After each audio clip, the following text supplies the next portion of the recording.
Welcome to ABT TV. మనం ఇక్కడ నిన్న కట్టమైసమ్మ దేవాలయము సఫిలగూడలోని మల్కాజిగిరి మేడ్చల్ మండలం సఫిలగూడలో జరిగినటువంటి కట్టమైసమ్మ దేవాలయంలో మహిమాన్వితమైన అమ్మవారు చాలా అంటే ఘోరమైనటువంటి అవమానం అమ్మవారికి జరిగింది. హిందువులు తీవ్రమైన ఆగ్రహంతో ఉన్నారు. ఇక్కడ నిన్నటి నుంచి ఇక్కడ ఒక అగ్నిగుండం జరుగుతుందని చెప్పవచ్చు.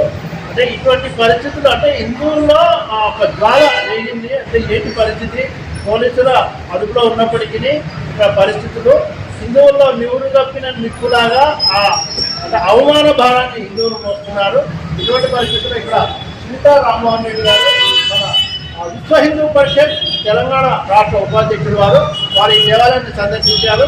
వారు చెప్తాము, అడుగుదాము. సరే, ఏ విధంగా అమ్మ ఇక్కడ ఇన్నాళ్ళు కాంగ్రెస్ గవర్నమెంట్ సెంటర్లో ఉన్నప్పుడు హిందువులు నిద్రావస్థలో ఉన్నారు, కోమాలో ఉన్నారు.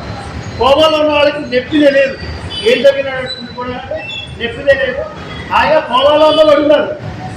అటువంటి హిందువుల్ని విశ్వ హిందూ పరిషత్ పేరుతో మీరు జాగ్రత్త చేయాలి, మేము కుటుంబం మేల్కొల్పాలని మేల్కొల్పారు. ఇప్పుడు హిందువులు మరి అదే అవమానాలు అదేటువంటి పరిస్థితుల్లో బాధతో విలువలాడుతున్నారు. ఆ నొప్పిని మరి ఎట్లా మళ్ళీ కోమాలకు వెళ్ళిపోమంటారా? ఆ నొప్పిని భరించలేకపోతున్నారు. ఆగ్రహాలు తెగెత్తుతున్నాయి. మరి విశ్వ హిందూ పరిషత్ కానీ లేదా రాజకీయంగా కానీ సామాజికంగా కానీ ఎటువంటి అడుగులు ముందుకు అయిపోతుంది అడిగి తెలుసుకుందాం. జై శ్రీరామ్. జై శ్రీరామ్. విశ్వ హిందూ పరిషత్ అనే కాదు, ఈ భూమి మీద పుట్టిన హిందూ అనేటువంటి వాడు ఎప్పుడైనా సరే ప్రస్తుతం మనం చూస్తున్నటువంటి ఈ అవమానకరమైనటువంటి పరిస్థితిని చూస్తే వాడి ఒంట్లో రక్తం మరగాల్సిందే. సరే, మీరేదో అడిగారు, విశ్వ హిందూ పరిషత్ ఇప్పటివరకు ఉన్నట్టుగా కోమాలో ఉంటారా అంటే లేదు, అమ్మవారి పాదాల దగ్గర ఉన్నటువంటి ఆ సింహవాహిని కదా, సింహాల్లాగా గర్జిస్తారు. ఎవడో ఎక్కడుండో వచ్చి ఇక్కడ ఈ దేవాలయం దగ్గర అడుక్కున్నట్టుగా వాడు కొత్తిమీర అమ్ముకునేవాడు, వాడు మనిషి పశువా, తినేది గడ్డ? లేకపోతే ప్రతి విషయంలో హిందువులు మాత్రం అందరినీ కలుపుకొని అందరితో సమానంగా ఉండాలి, అందరూ బాయి అని చెప్పాలనే శక్తిలేత ముసుగులో ఉంటే వాడు మాత్రం చిన్న పసిపిల్లవాడిగా పాలు తాగుతున్నటువంటి విషయం తప్పుకొని పుట్టి వాడు విషయం తాగుతూ బతుకుతాడేమో. గుడిని చూడగానే వాడి గట్టిగా దరిద్రం ఆలోచన. హిందువులు పవిత్రంగా భావించేటువంటి ఈ దేవాలయంలో ఇలాంటి అరాజకం అంటే ఈ రోజే కాదు, ఎప్పటికప్పుడు ఇలాంటివి జరుగుతూనే ఉన్నాయి. ఎక్కడికక్కడ చూస్తూనే ఉన్నాం. ఈ రోజు కాదు, మొన్నటి వరకు కూడా అక్కడ ఇక్కడ మొత్తం తెలంగాణ ఆంధ్రప్రదేశే కాదు, భారతదేశంలో ఎక్కడ చూసినా ఆ దరిద్రులు ఎక్కడ ఉన్నా సరే హిందూ దేవాలయాల మీద ఏదో రకమైనటువంటి అరాజకం చేయడానికి ప్రయత్నిస్తున్నారు. మరి నిన్నటికి జరిగినటువంటి విషయం ఇంకా రాత్రవలేదు, 8:29 మధ్యలో జరిగినటువంటి సంఘటన. అంటే ఇక్కడ ఉన్న వాళ్ళు ఏం చేస్తారో చూద్దాము అనేటువంటి వాడు ఇక్కడ ఉన్న వాళ్ళని పరీక్షించడానికి చేశాడా? నిజంగా వాడికి ఏమీ తెలియదా? లేకపోతే నిజంగా పిచ్చెక్కిందని ఎవడో అంటున్నాడట. నిజంగా పిచ్చెక్కిందా? పిచ్చెక్కితే మరి హిందువులకు మాత్రమే పిచ్చెక్కట్లేదా? ఈ హిందువులకు కూడా పిచ్చెక్కితే అసలు ఏంటో అర్థమవుతుంది. ఏదో పిచ్చి వేషాలేసి బతుకుతామని కాదు, హిందూ దేవాలయాల మీదకి వస్తే ప్రభుత్వాన్ని సైతం సహించమని చెప్తున్నటువంటి పరిస్థితుల్లో ఎవడైనా సరే సాక్షాత్తు అమ్మవారి దగ్గర ఎంతో మంది, వేల మంది కూడా ప్రతినిత్యమో అమ్మ ఆశీస్సుల కోసం వచ్చేటువంటి ఈ దేవాలయంలో మహిమే ఉంది అనుకుని వాడు చూడడానికి వచ్చాడేమో. మరి మహిమ ఉందా లేదా అన్నది 10 నిమిషాల్లో పట్టుకొని కన్నారు.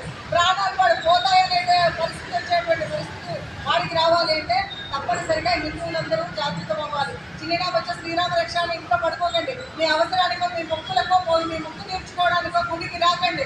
ప్రతినిత్యం మన దేవాలయాన్ని రక్షించుకోవాలి. మన దేవాలయాలకు సంబంధించినటువంటి అర్చక పురోహిత అందరూ కూడా మన వాళ్ళని మనం రక్షించుకునే బాధ్యత మనది. కాబట్టి ఏ దేవాలయం ఎక్కడ కాదు, ఆ దేవాలయం చుట్టూ శుభ్రతతో పాటు మన దేవాలయం చుట్టూ ఉన్నటువంటి విధర్మీయులు ఏ రకమైనటువంటి షాపులు పెడుతూ అమ్ముతూ మన దేవాలయాల మీద ఆధారపడి బతకకుండా ఉండేటువంటి కూడా మనం తీసుకురావాలి. అంతే తప్ప అలా ఉన్నప్పుడు వాడు అదుపు కాచి మన మీద ఒక విషానికి చిన్నటువంటి పరిస్థితి.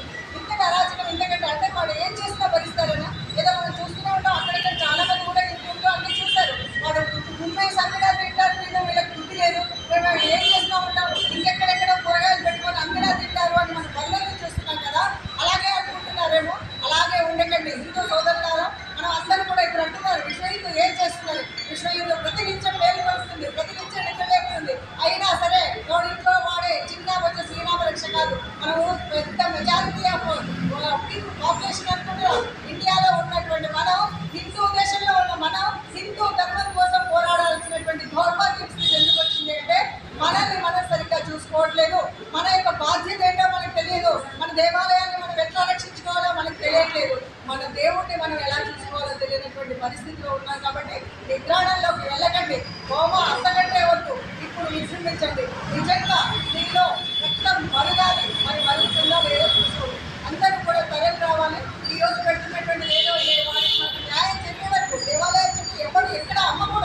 అసలు నిజం చెప్పాలంటే దేవాలయాలే ప్రభుత్వం చేతిలో ఉండకూడదు. ఇంకా ఇలా చిన్న చిన్న ఉన్నటువంటి వాటిల్లో కూడా ఎక్కడ ప్రభుత్వం జోక్యం ఉండకూడదు. మా దేవాలయ చుట్టూ పక్కవాడు పరాయి వాడు పరదత్తి ఎవరు కూడా మాకు కనబడకూడదు. ఇది మా విశ్వ హిందూ పరిషత్ యొక్క డిమాండ్. దీన్ని అతి త్వరలో మరి మేమైతే చూస్తున్నటువంటి ఏదో చిన్న శిక్షణ వాడికి పిచ్చి పట్టింది ఇలాంటి మాటలు మాత్రం మేము సహించాం. మేము దాని సరైన న్యాయం జరిగే వరకు ఈ పోరాటం జరుగుతుందని చెప్పి